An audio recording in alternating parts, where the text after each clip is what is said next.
Have you ever felt like your life was meant for something more, but you just didn't know where to begin?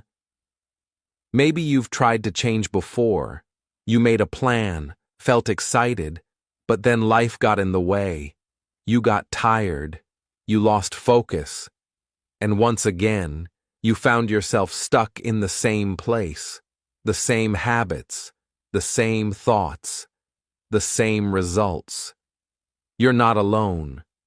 In this story, you'll follow a personal journey, not of someone perfect or superhuman, but of someone just like you. Someone who struggled, stumbled, and questioned everything.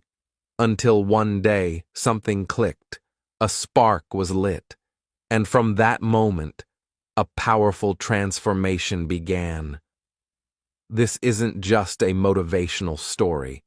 It's a blueprint for change. Each chapter reveals a lesson, deep, powerful, and unforgettable.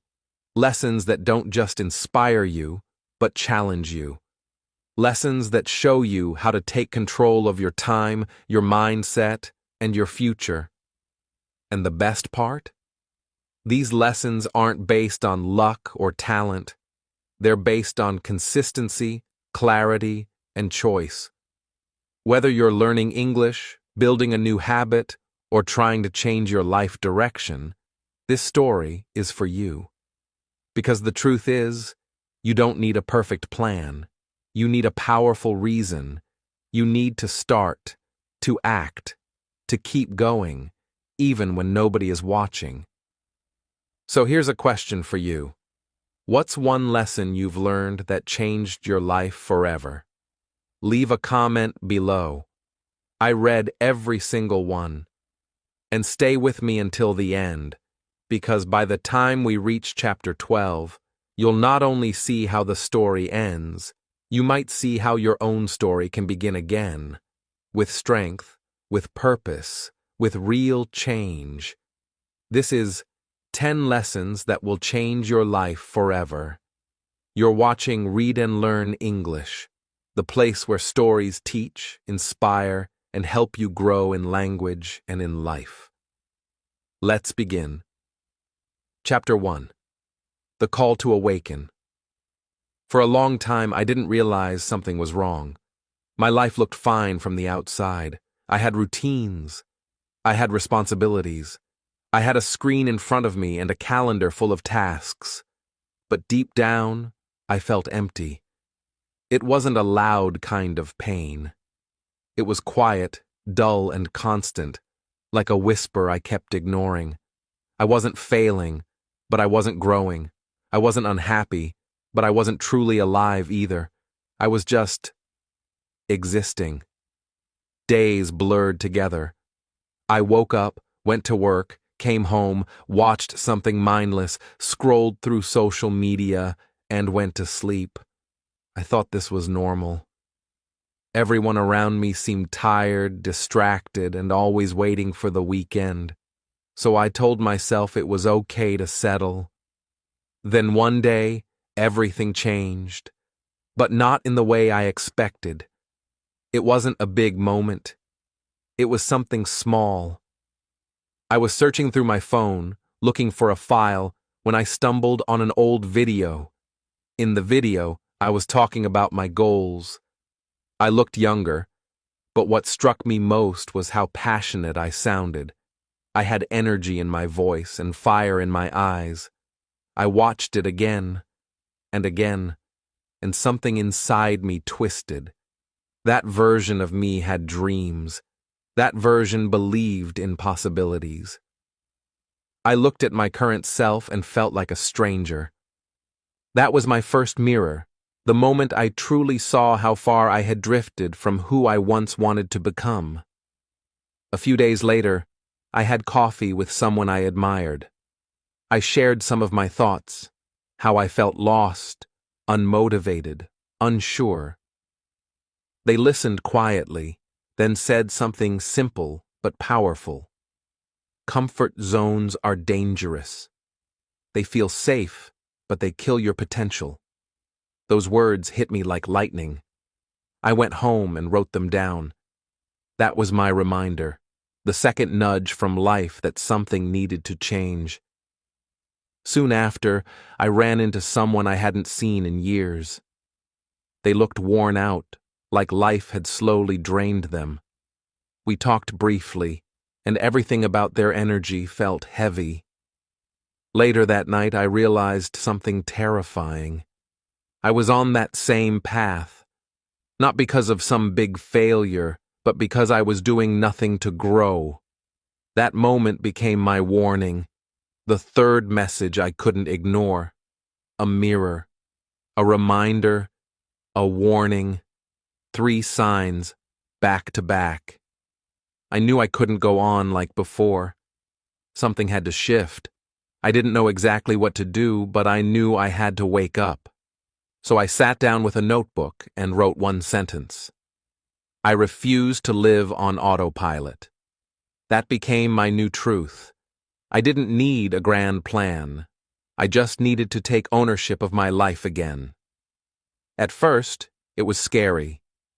I realized how much I'd been running from discomfort, choosing easy distractions over meaningful effort. But that awareness was the key. Real change begins when you tell yourself the truth. I had to admit that I wasn't doing my best. I wasn't living with purpose. And I had to accept that no one else was going to fix that for me. It had to start with me. I began paying attention. I started noticing my habits, how I reached for my phone when I felt bored, how I avoided doing hard things, how I made excuses instead of progress. I didn't try to change everything overnight. I just watched. I listened. I learned. I read books about mindset. I listened to podcasts about personal growth. I started writing my thoughts at the end of each day, trying to understand what I really wanted out of life. The more I reflected, the more I understood something important. I didn't need more motivation. I needed consistency. Motivation comes and goes. But if I could do one small thing every day, just one thing that moved me closer to my goals, I could build something powerful. That thought was the beginning of a new mindset. Not one based on instant results, but one built on long-term vision. I also began talking less about my dreams and doing more. I stopped waiting for the perfect time. I stopped trying to feel ready. I realized that action creates clarity. Every small step gave me more strength, more understanding. I started showing up for myself in ways I hadn't in years. I wasn't perfect. I made mistakes, but I kept going. The call to awaken doesn't always sound like a roar. Sometimes it's a whisper, a quiet feeling that you're meant for more. If you listen closely, it gets louder. And if you follow it, it will take you somewhere new. That's what I did. I stopped hiding from myself. I stopped numbing the discomfort. I chose to feel it fully, because I knew it was leading me to growth. Looking back, I'm thankful for that video, that conversation, that old friend. Each of them pushed me out of my sleep and into awareness. Awareness gave me choice, and choice gave me power. I didn't need to transform overnight.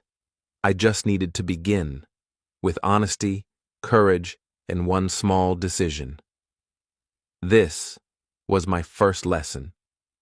You cannot build a new life while living the old one on repeat. You must wake up. You must ask hard questions. You must look in the mirror and decide whether the person you see is who you truly want to be. For me, that answer was no. And so, I began again. Chapter 2. The 1% Mindset, Beyond the Ordinary.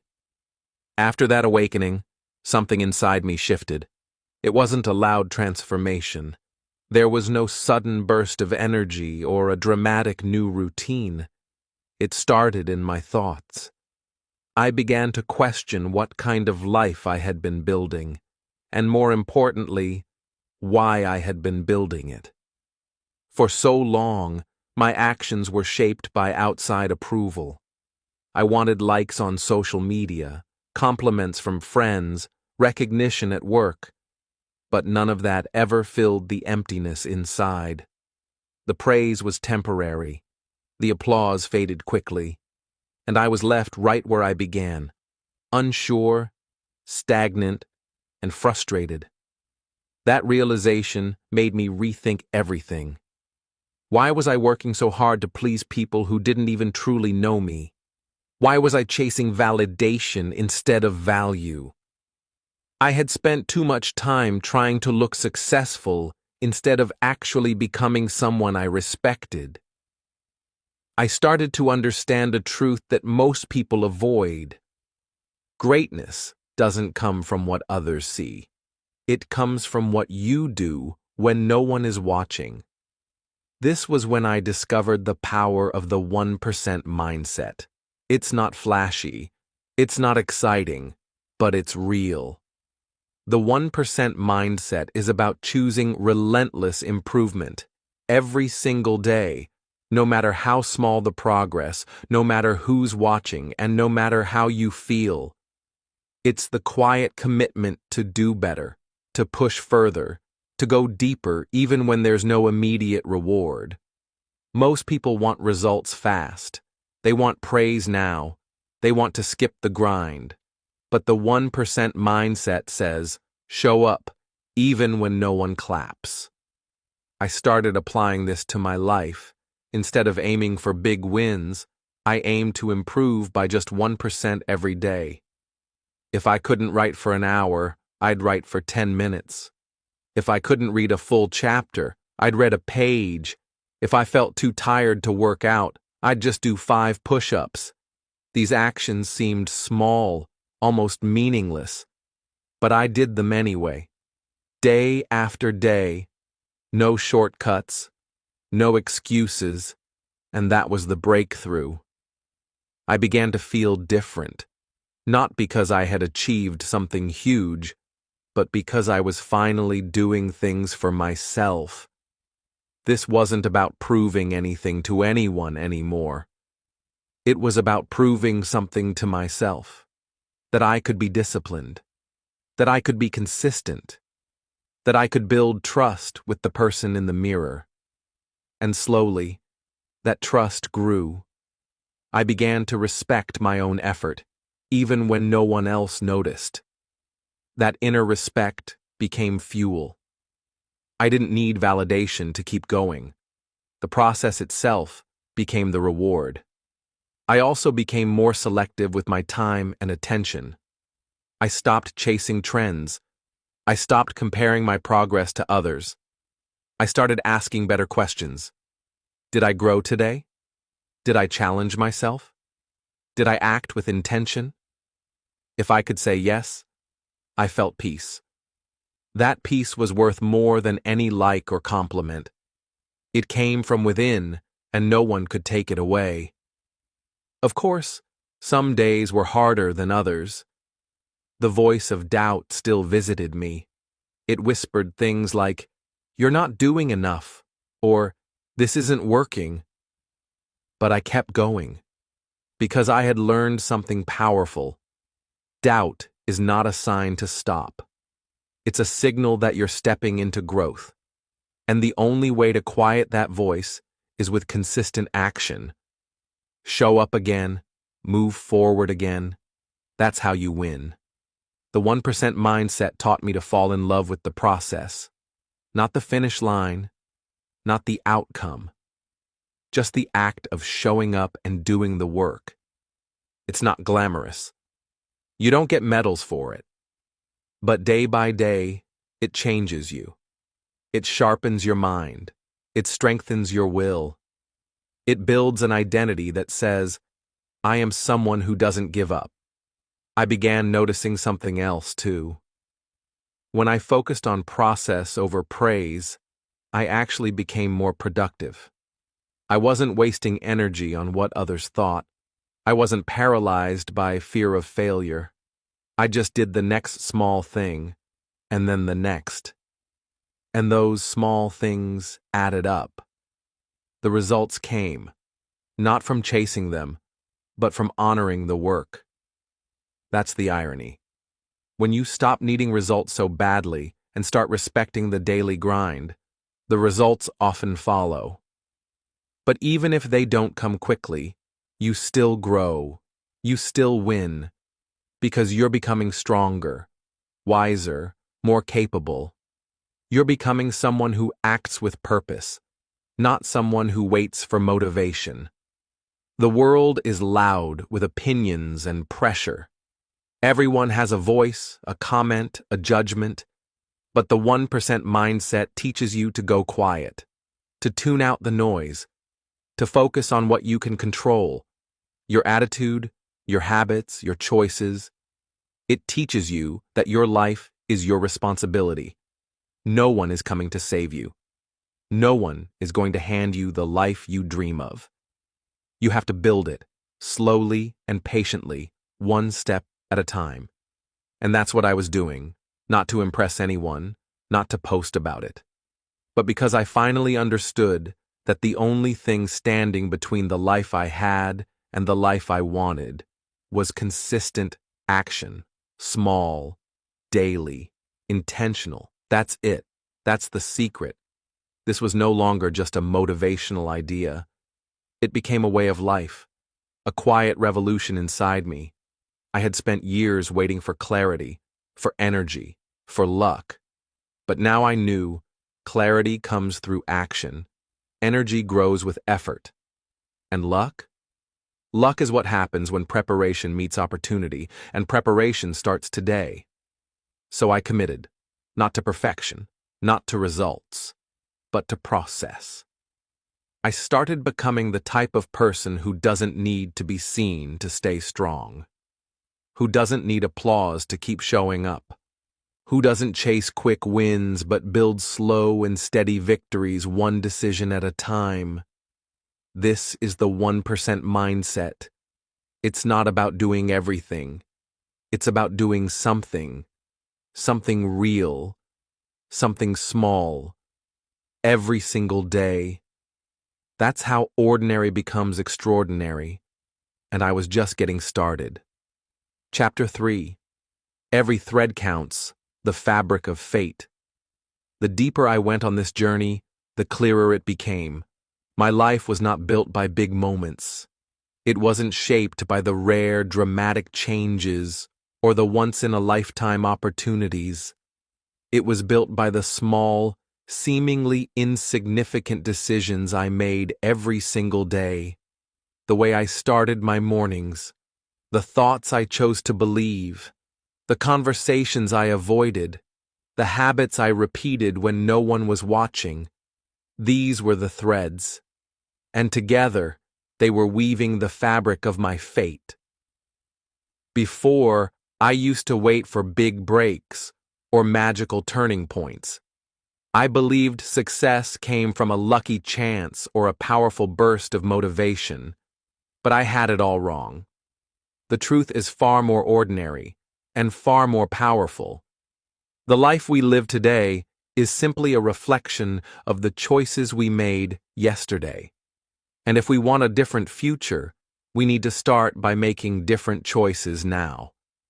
At first, it was overwhelming to accept.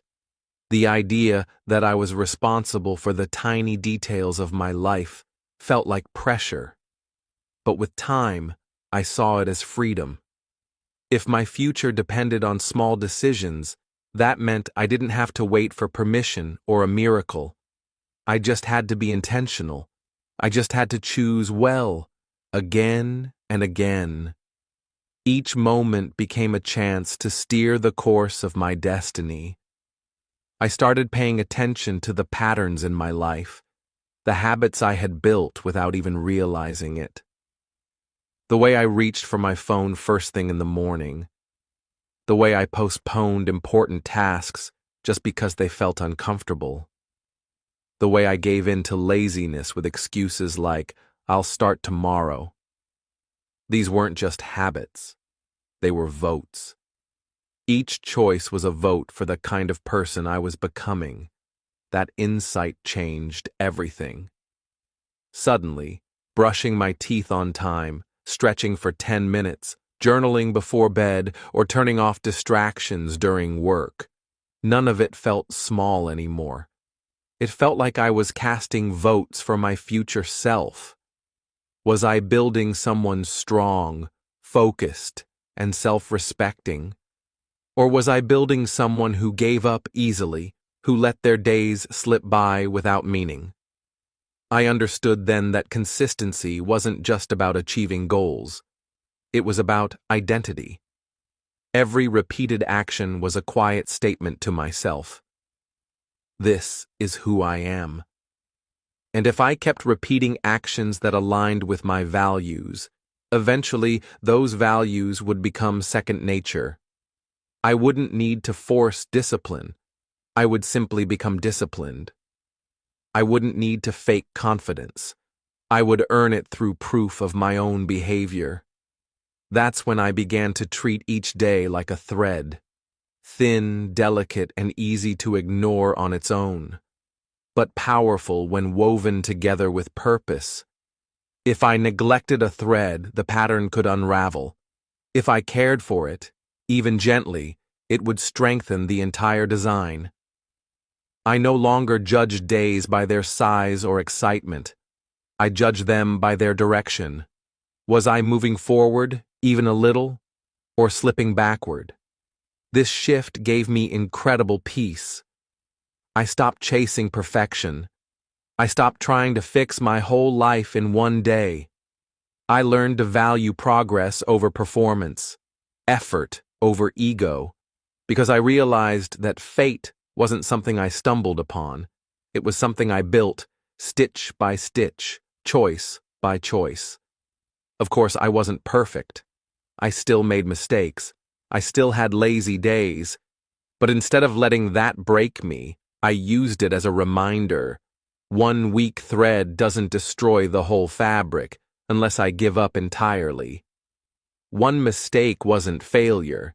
It was a chance to begin again. With that understanding, I became less afraid of setbacks and more focused on returning to alignment. I started applying this mindset to every part of my life: my relationships, my health, my learning, my dreams. I asked myself constantly, what small action today will strengthen the thread of the life I want? Sometimes it was sending a message to a friend I hadn't spoken to. Sometimes it was going for a short walk. Sometimes it was studying a new word in English, or listening to 5 minutes of an inspiring podcast. These weren't huge wins, but they mattered. They were proof that I was showing up for my future. One of the most powerful lessons I learned in this chapter of my journey was that consistency beats intensity. Anyone can push hard for one day. Anyone can be motivated once in a while. But the person who shows up every day, even quietly, will always outlast the one who depends on bursts of energy. That's why I started trusting small steps more than big plans, because I could control them. I could repeat them. And over time, they became the strongest part of me. As the days passed, I began to feel a deep sense of pride, not from what others said, but from what I knew to be true. I was no longer a passive participant in my life. I was a weaver, carefully shaping my future with each decision. I was building something real, something lasting. And that feeling, that quiet confidence, was more satisfying than any external reward.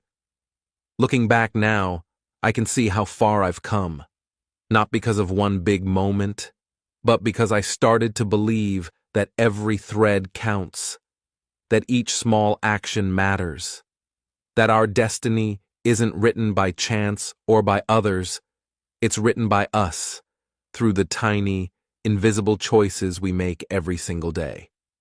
And that belief, it changes everything. Chapter 4. The Unburdening. Owning Your World. There comes a moment in every journey when the mirror no longer lies. When all the excuses, all the blame, all the pointing fingers start to feel hollow. I reach that point quietly. No dramatic event, no grand awakening, just a slow, undeniable realization. If I kept waiting for someone else to fix my life, I would be waiting forever. It was time to take ownership, full ownership. For years, I had unknowingly carried the weight of blame. I blamed circumstances. I blamed people. I blamed timing. If I failed to stay consistent, I would say I was too busy, too tired, too unlucky. If I missed a goal, I would explain it away. I didn't have support. Life got in the way. I wasn't born for this. It felt easier that way, comforting, even. Because as long as something outside me was responsible, I didn't have to change. I didn't have to face the discomfort of accountability. But I started to see the damage that mindset had done. Blame had stolen my power. It had convinced me that I was a victim of my life, not the creator of it. That realization hit me hard, and with it came the uncomfortable truth. Everything I hated about my current reality had, in some way, been allowed by me. Maybe not caused by me directly, but allowed, ignored, repeated. That's when the unburdening began. It started with one powerful declaration. This is my life. No one else is coming to save me. Not my parents, not society, not some magical version of the future, just me. That shift in thinking was like tearing off old armor made of complaints, justifications, and denial. At first I felt exposed, naked, but then I felt strong. Because when you own your life fully, you stop waiting and start building. I took a hard look at my habits. Not the obvious ones like brushing my teeth or checking my phone, but the deeper ones, the ones that shaped my mindset. The habit of snoozing my alarm, the habit of overthinking, the habit of saying yes to distractions and later to growth. These small choices weren't neutral. They were votes, once again, for the life I was living. And if I wanted a better life, I had to cast better votes. So I started changing. Slowly, deliberately.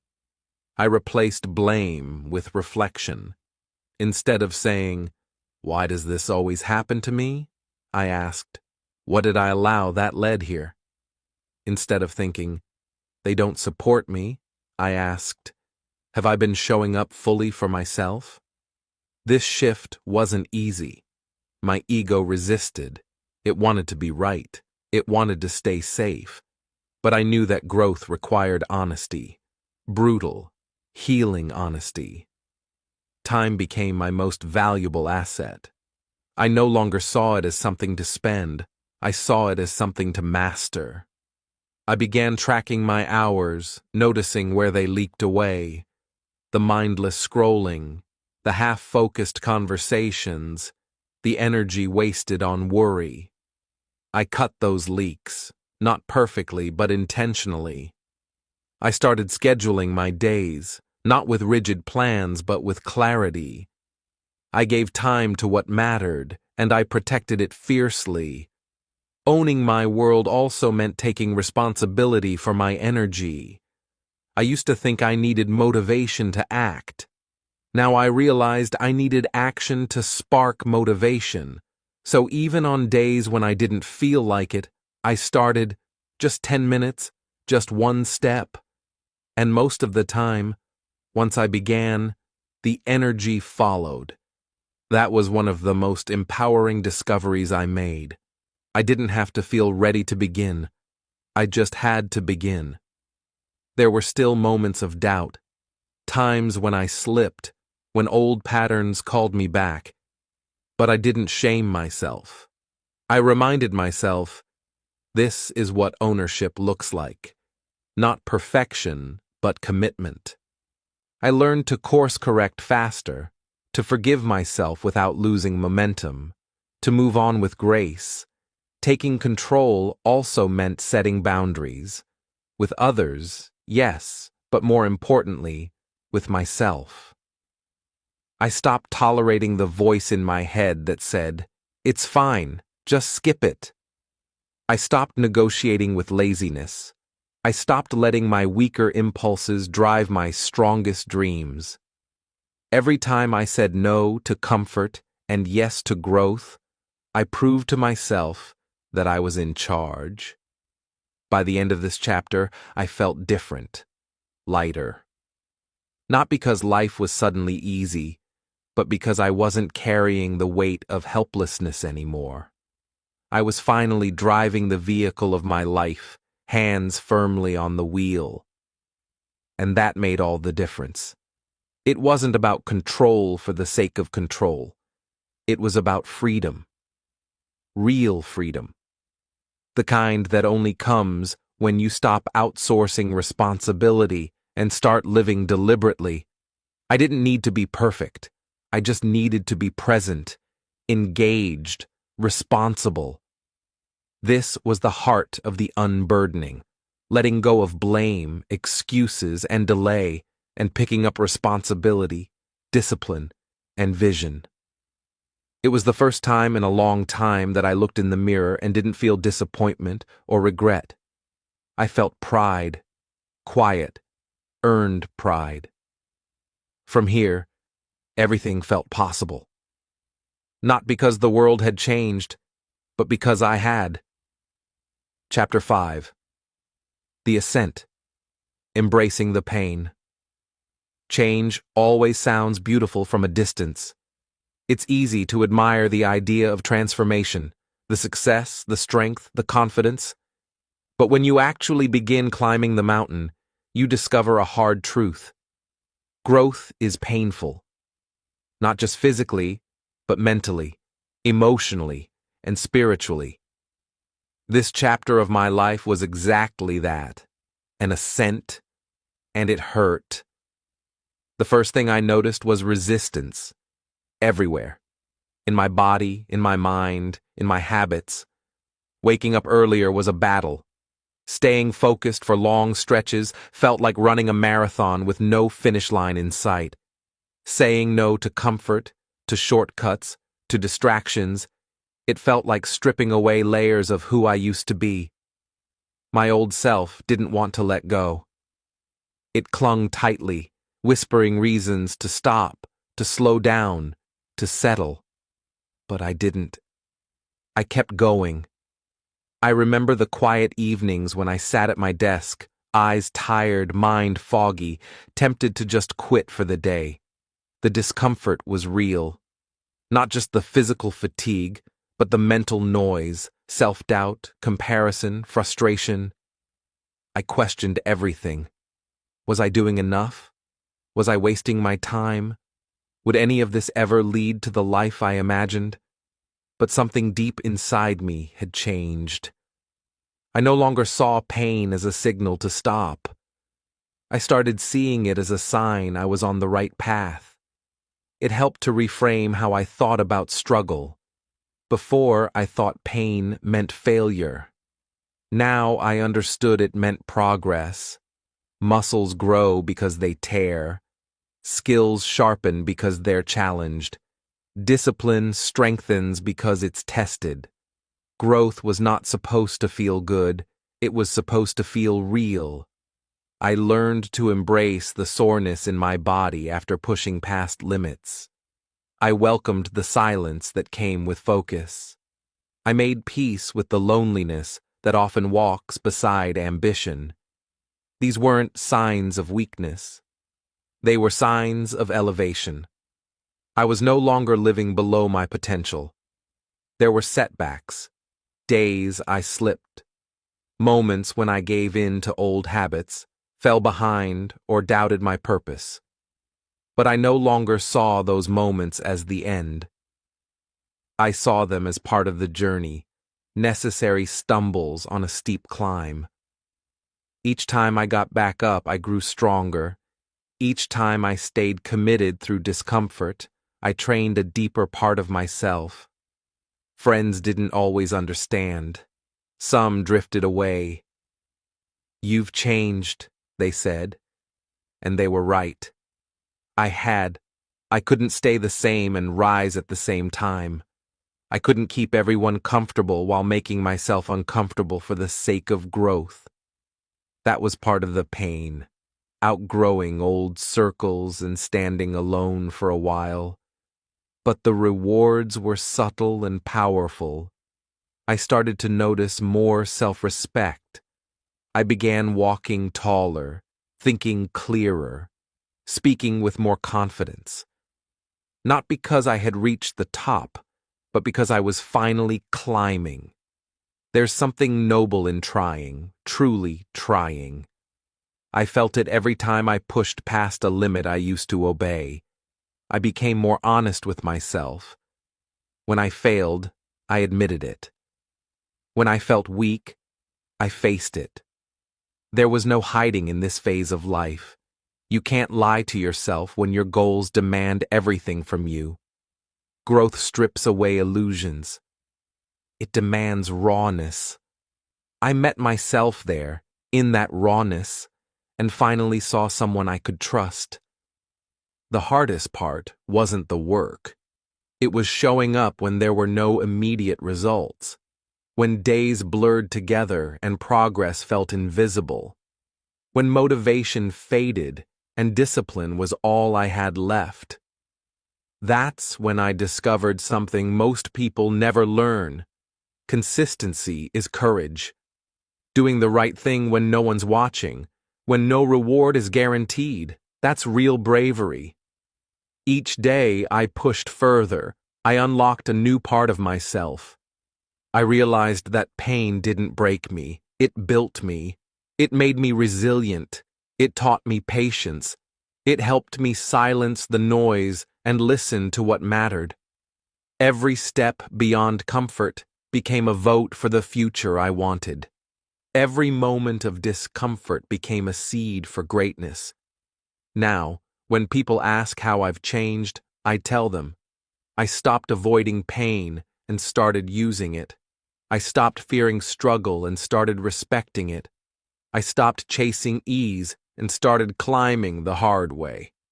Because the top of the mountain isn't crowded. Most people give up halfway. Most people run from the very thing that could shape them. But I didn't want to be most people.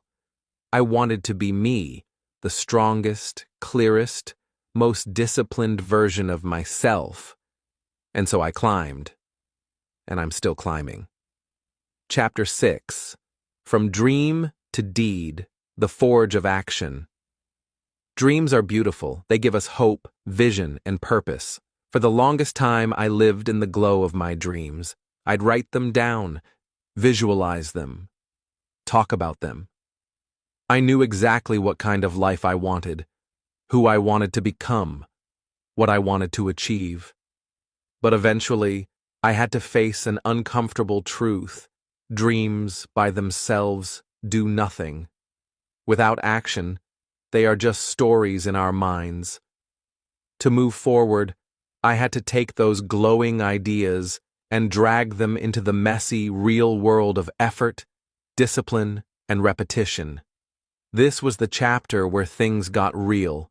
No more planning endlessly, no more waiting for the perfect moment. It was time to show up, to do the work, every day. It began simply. I picked the one thing I knew mattered most for my goal and made it non-negotiable. Some days, it was writing for an hour. Other days, it was studying, working out, or practicing a skill. The task itself changed depending on my goal, but the rule stayed the same.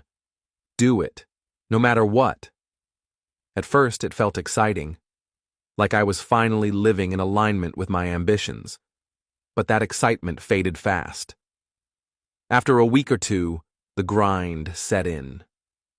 The initial energy disappeared, and what remained was routine, sometimes dull, often tiring, occasionally frustrating. But this time, I didn't stop. I reminded myself, this is the forge. This is where dreams either melt or become unbreakable. I didn't always feel inspired, but I showed up. I didn't always do it perfectly, but I did it anyway. I made peace with repetition. I stopped chasing novelty. The same actions, done again and again, slowly built something solid. I wasn't looking for fireworks anymore. I was laying bricks. Quietly, patiently, brick by brick.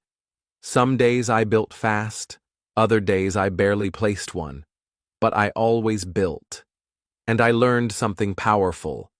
Action is what transforms identity. The more I acted like the person I wanted to be, the more I became that person. Not in one big leap, but in hundreds of small steps. There was no switch to flip, only effort to apply. And every time I chose action over excuses, I carved a deeper groove into my new life. It wasn't glamorous. No applause, no immediate results. But slowly, patterns formed. Progress, once invisible, began to show. I noticed changes in my mindset. I became more focused, more determined. I trusted myself more, not because I was perfect, but because I was consistent. Of course, there were setbacks. Days when I slipped. Moments when I felt overwhelmed. But instead of spiraling into self-doubt, I reminded myself, this is normal. This is what it looks like to build something real. Progress isn't a straight line. It's messy, unpredictable, and sometimes painful. But it's also worth it. There was one moment that really stuck with me. I had just finished a long, exhausting week of work. I was tired, frustrated. I wanted a break. But instead of giving in, I sat down and did my task anyway. It wasn't my best work, but it was honest. And when I finished, I felt something deeper than pride. I felt integrity. The quiet confidence that comes from doing what you said you'd do, even when no one's watching. That's when I understood the difference between wishing and working. Wishing is easy. It keeps you comfortable. It lets you stay in your imagination.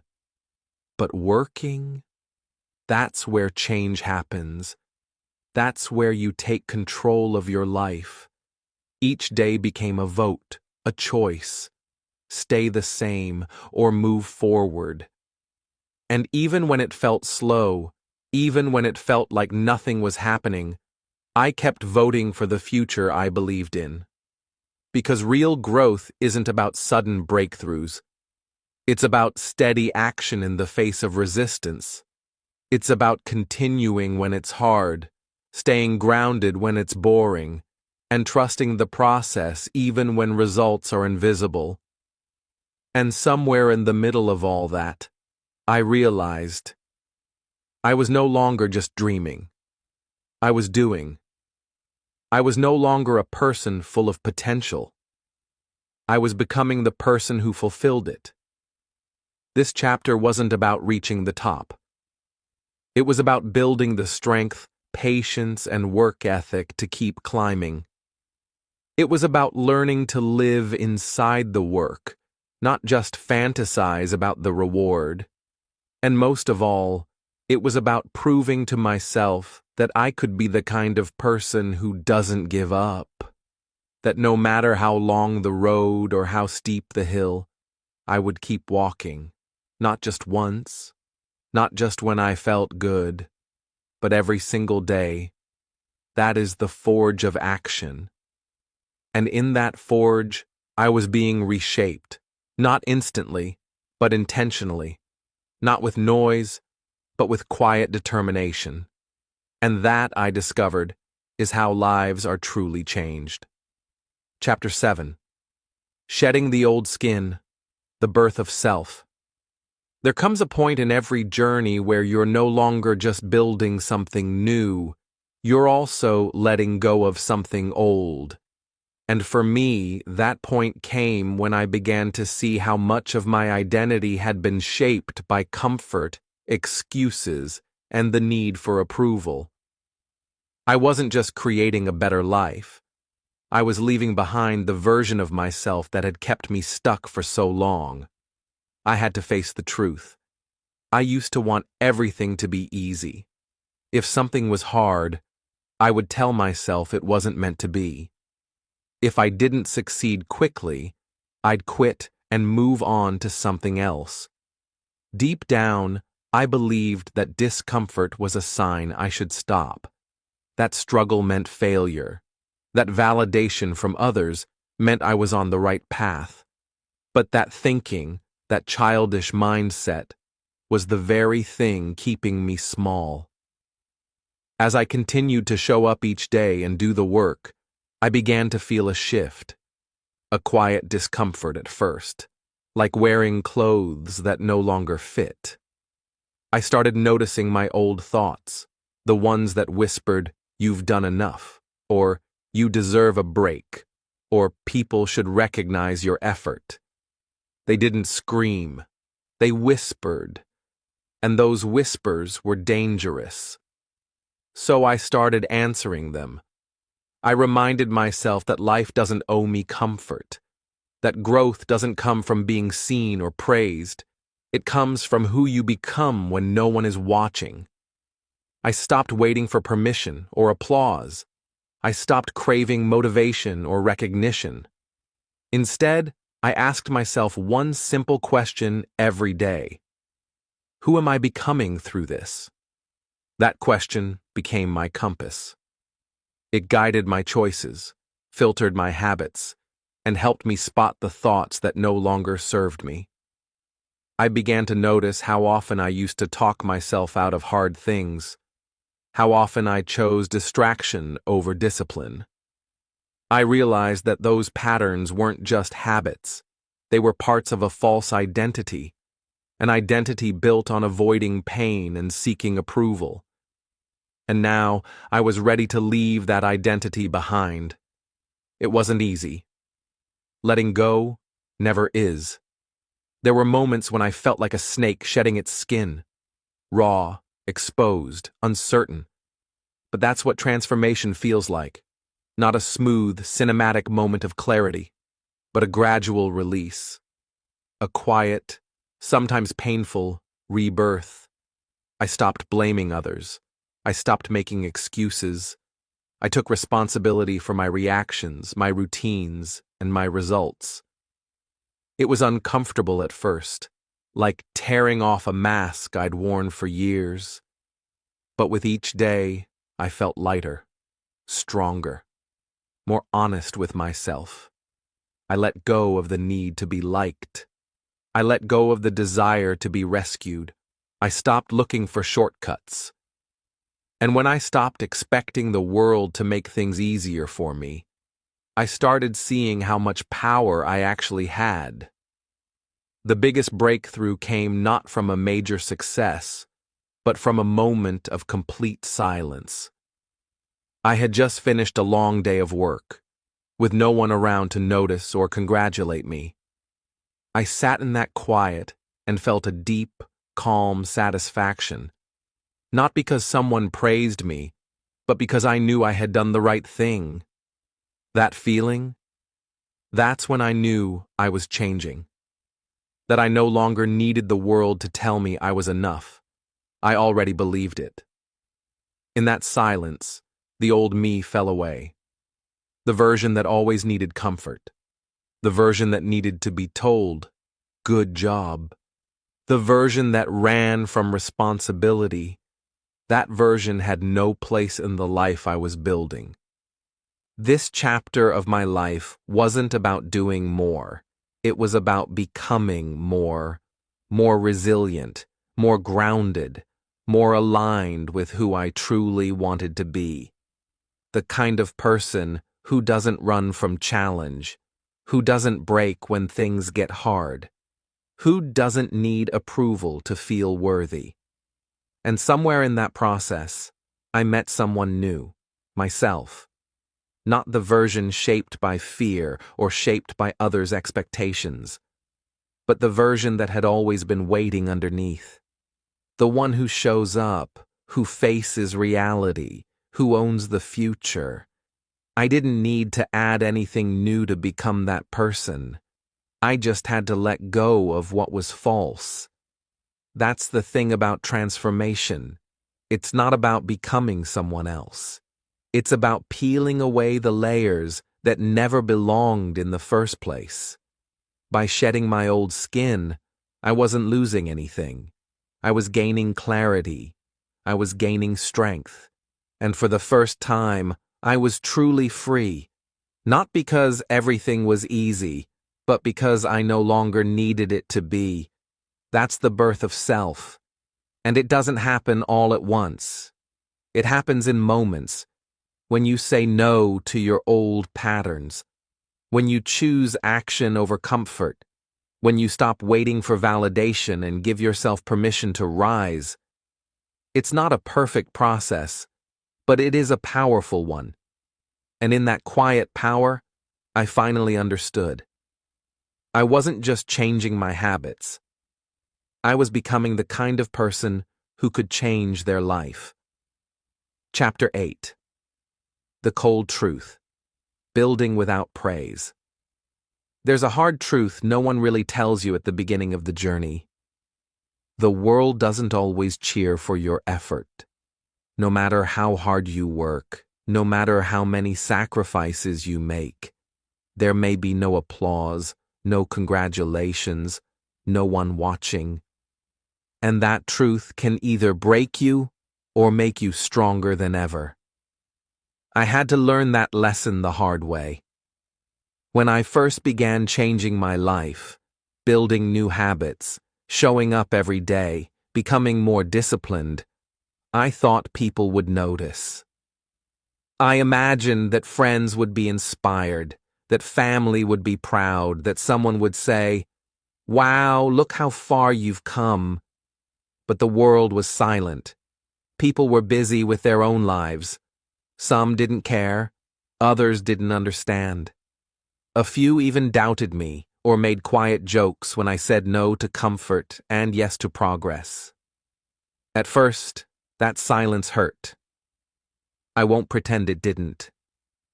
There were days I wanted to quit, not because I was tired, but because I felt invisible. I wanted someone to acknowledge the effort I was putting in. I wanted a sign that it was worth it.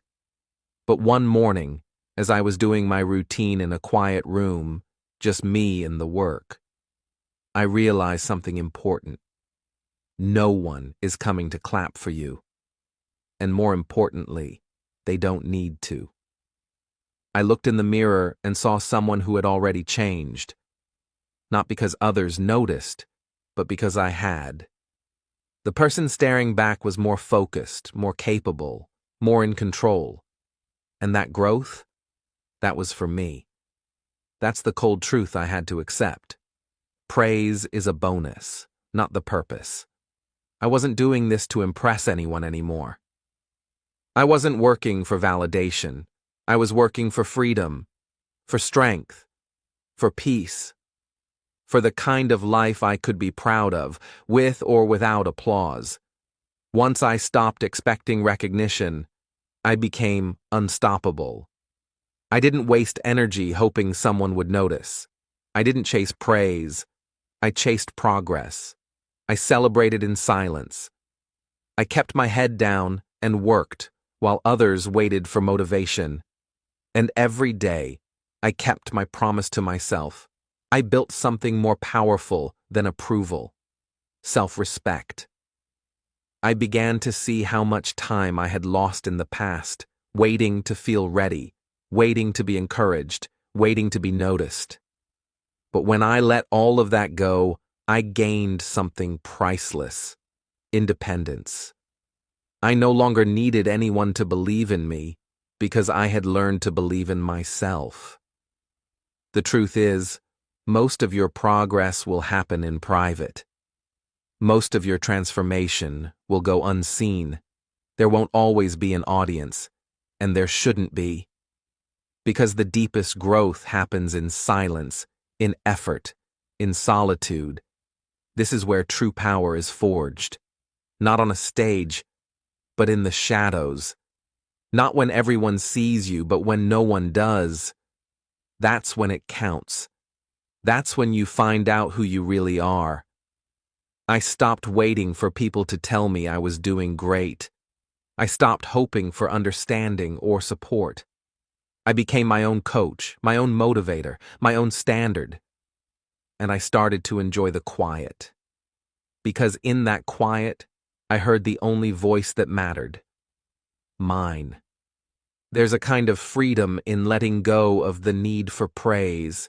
When you stop needing applause, you start building for the right reasons.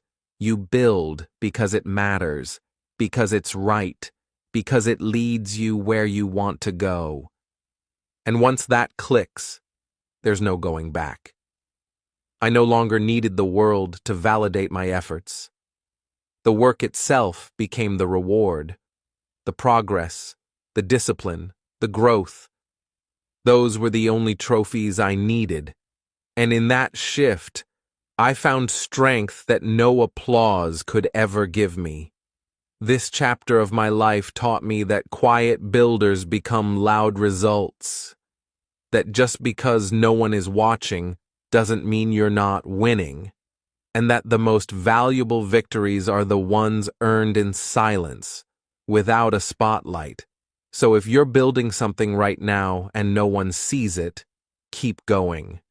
If you're changing your life and no one says, "Good job," keep going. If you're working on yourself in the dark, without praise, without pity, keep going. Because you're not doing it for them. You're doing it for the person you're becoming. And that person, they're worth it. Chapter 9. Becoming the Phoenix. Unrecognizable transformation. Change doesn't happen all at once. It's slow, subtle, and often invisible to the outside world, until one day, it's not. One day you wake up, look in the mirror, and realize the person staring back is not who you used to be. The way you think, the way you move, the way you respond to the world. It's all different. And in that moment, you know, you've become someone new. That's exactly what happened to me. There was no grand announcement, no dramatic scene, just a quiet morning, like many before it. But when I looked at myself, really looked, I didn't recognize the person I had once been. The doubts, the laziness, the constant need for comfort. They had burned away, and in their place stood someone stronger, sharper, and more certain. I had demolished the old version of myself, the one who waited for the right time, who needed permission, who made excuses. He was gone. He had been slowly torn down with each workout, each journal entry, each moment I showed up when I didn't feel like it. He died in the early mornings, in the cold showers, in the nights I spent studying instead of scrolling. And just like the phoenix, something new had risen from the ashes. This new version of me didn't care about fitting in or being liked. I didn't need approval to stay on track. I had created my own standards, my own rhythm, my own reasons to keep going. My goals were no longer about escaping the old life. They were about building something far greater than I had imagined when I first began. The transformation wasn't just mental or emotional.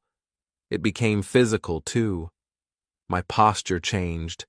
My energy shifted. I walked with more certainty. I spoke with more clarity.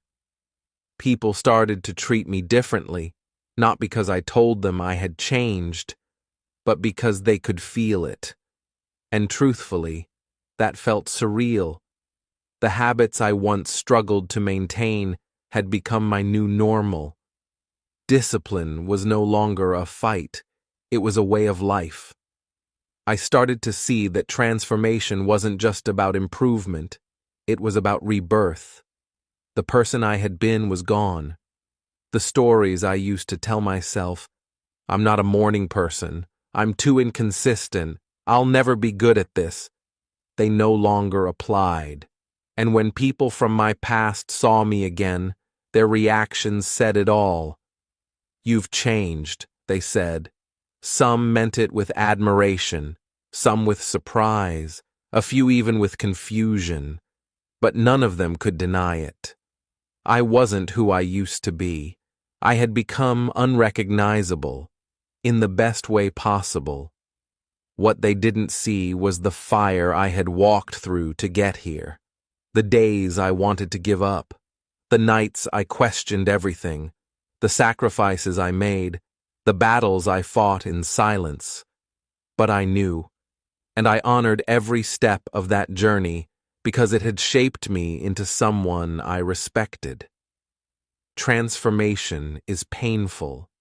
It requires letting go of everything that once felt safe, even your identity. You have to be willing to destroy the old version of yourself, even if it means being alone in the process, even if it means others don't understand, even if you're scared, but the reward, it's freedom. Freedom from your past, from your doubts, from the limits you once placed on yourself. When you become someone new, truly new, the world opens up. Opportunities you never saw before start appearing. People who share your vision begin to find you. And most importantly, you begin to trust yourself. I no longer needed to fake confidence. I had earned it. I no longer had to imagine the life I wanted. I was living it. Not because of luck or talent, but because I had built it, brick by brick, day by day when no one was watching. And the most powerful part? This wasn't the end. This was just the beginning. The version of me that once felt impossible had become my foundation. Now I was building something even bigger. If you're in the fire right now, if you feel like everything is breaking down, hold on. Sometimes things have to fall apart so the real you can rise. Let the old version of you burn. Let the lies go. Let the doubt die. And watch what rises from the ashes. Because when you finally become the person you were meant to be, you'll look back and realize you were the phoenix all along. Chapter 10. The Personal Fuel. Weaponizing Doubt. There comes a moment when you stop running from your pain and start running with it. For the longest time, I tried to bury my past. I tried to silence the voices of doubt, to forget the people who said I wouldn't make it, to ignore the parts of me that felt broken. I thought healing meant letting go. But I've learned something different. Sometimes, healing means holding on, just in a new way. The turning point came when I stopped seeing my pain as baggage and started seeing it as fuel. Every rejection, every failure, every whispered insult, they became sparks. They lit a fire in me, not of anger, but of purpose. I took it all personally, not to dwell in bitterness, but to use it as proof that I had something to prove, not to anyone else, but to myself. I remembered the times I was told I wasn't good enough, that my goals were too ambitious, that I was just a dreamer. I remembered the laughter, the raised eyebrows, the pitying smiles. At first, those memories stung, but then I realized they were gold. They were the raw materials I could forge into resolve. Instead of avoiding my doubts, I started writing them down. I stared at them every morning like battle cries. You're not consistent. You'll give up like always. You'll never reach that level. And then I'd whisper back, watch me. Those doubts became the weights I trained with. I didn't need external motivation anymore. I had my own history to rewrite. every painful moment became a lesson. That time I failed an important exam, it taught me how to manage pressure. That friend who left when I started to change, it showed me who I could become without needing approval. That job I didn't get, it gave me space to build something bigger. I no longer ran from these stories. I owned them. And that ownership gave me power. People often say, don't take things personally. But I did. I took them personally in the best way. I used them to fuel my commitment, to sharpen my focus, to remind myself why I couldn't quit. Not now. Not ever. And yes, it was controversial. Some people didn't understand. They said I was being too intense, that I should let the past go. But what they didn't see was that I had let go of the pain, the anger, the need for revenge. What I held on to was the lesson, the drive, the reason. Doubt didn't destroy me, it transformed me. Each day I channeled it into action. I trained harder, I studied longer, I worked smarter. Not because I needed to prove the doubters wrong, but because I needed to prove myself right. I needed to know that I was capable of becoming everything I believed I could be. And the beauty of it all? That doubt never truly goes away. But now, instead of being my enemy, it rides beside me like an old friend. It whispers, "Are you sure you can do this?" And I smile and whisper back, "I wasn't. But I'm doing it anyway." The pain from my past no longer weighs me down. It fuels me forward. It reminds me where I came from, what I've survived, and how much more I can become. Every scar is a sentence in my story. Every setback is a seed I planted for something greater. People often search for motivation, but the most powerful source is already within you. It's the wound you carry, the voice that said you couldn't, the moment you almost quit. That is your fuel. If you're brave enough to carry it differently, it will carry you to places you never imagined. So now, when I set my goals, I no longer say if, I say when. And when I face obstacles, I don't ask, why me? I ask, how can I grow through this? Because I know I've been here before, and every time I've risen stronger. This is the lesson. Your past does not define you, but it can drive you. Your doubts do not limit you. They can liberate you. If you choose to own them, use them, and turn them into something powerful, there is nothing, absolutely nothing, you cannot overcome. Chapter 11. The relentless pulse, time's unyielding march. There's a sound that never stops, though we rarely hear it. It doesn't scream. It doesn't ask for attention, but it's always ticking, the soft, relentless beat of time passing. For most of my life, I ignored it. I assumed I had years to figure things out, that I could start tomorrow, that there was no rush. But then one day, it hit me. Time doesn't wait. Not for me, not for anyone. It didn't come as a dramatic moment. It was quiet, subtle. I looked in the mirror and realized I wasn't the same person I was 5 years ago. And yet, so many of my dreams were still just that. Dreams. Untouched. Postponed. Buried under excuses.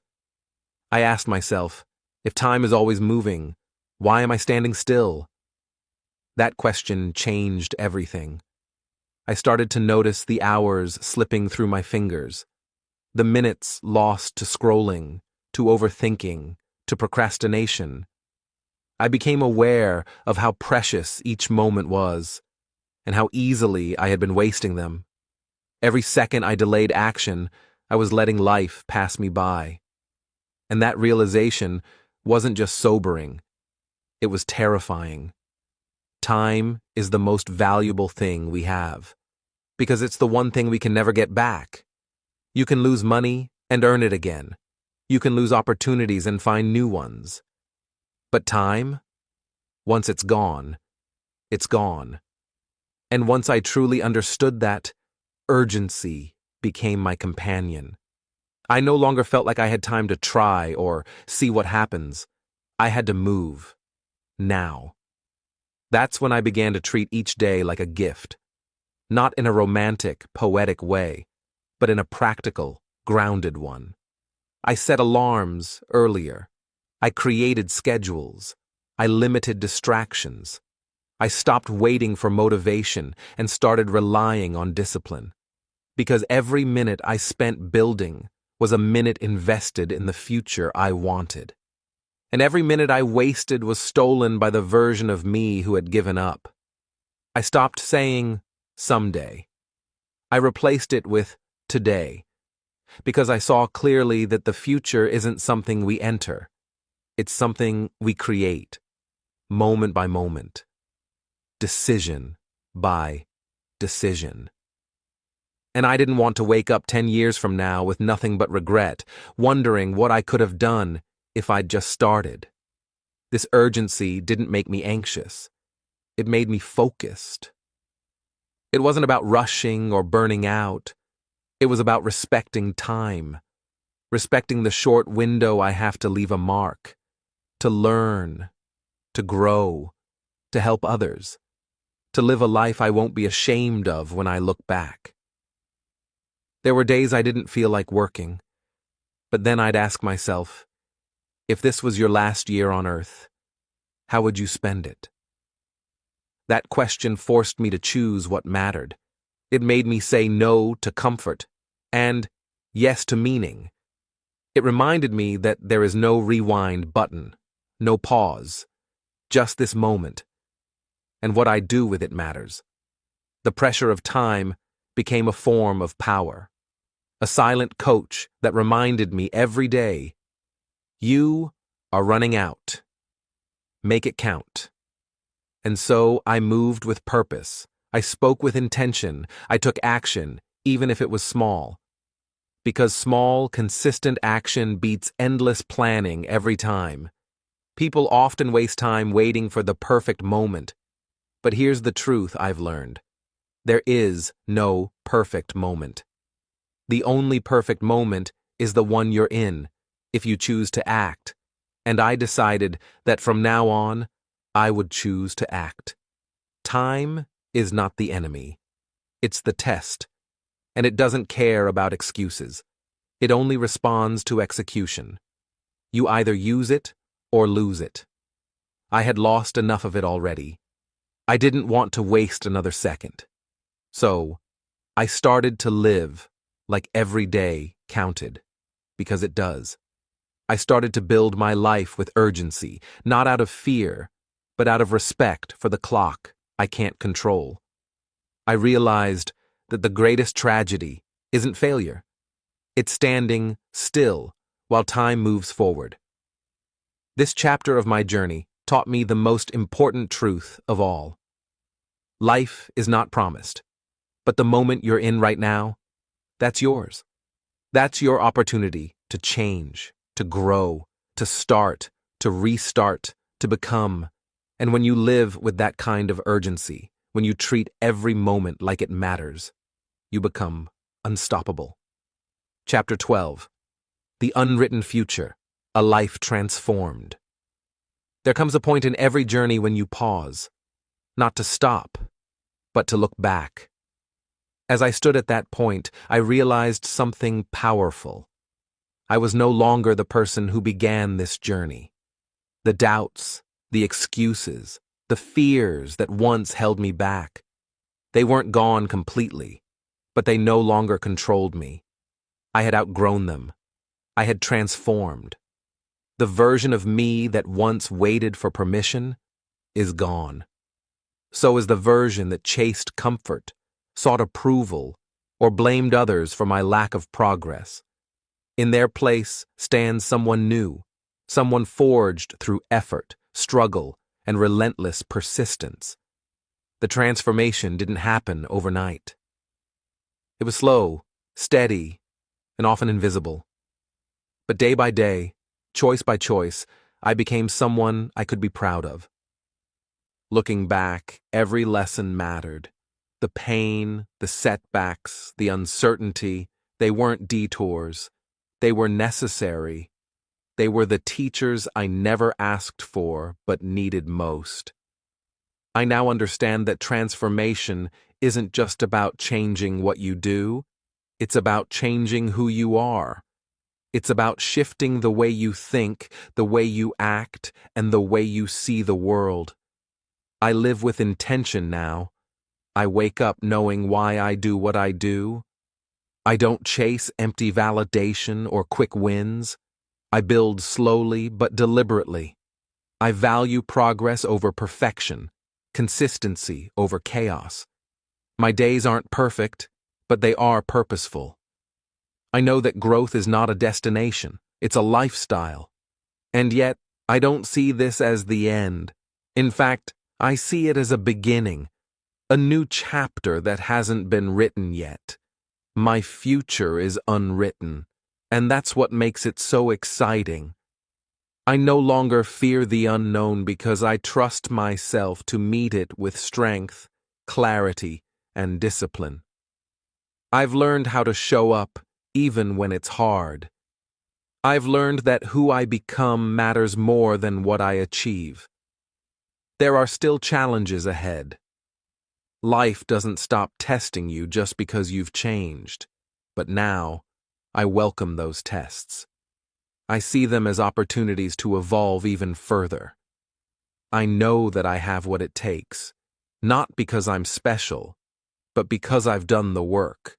I've proven to myself that change is possible, that discipline works, that time, once respected, becomes your greatest ally.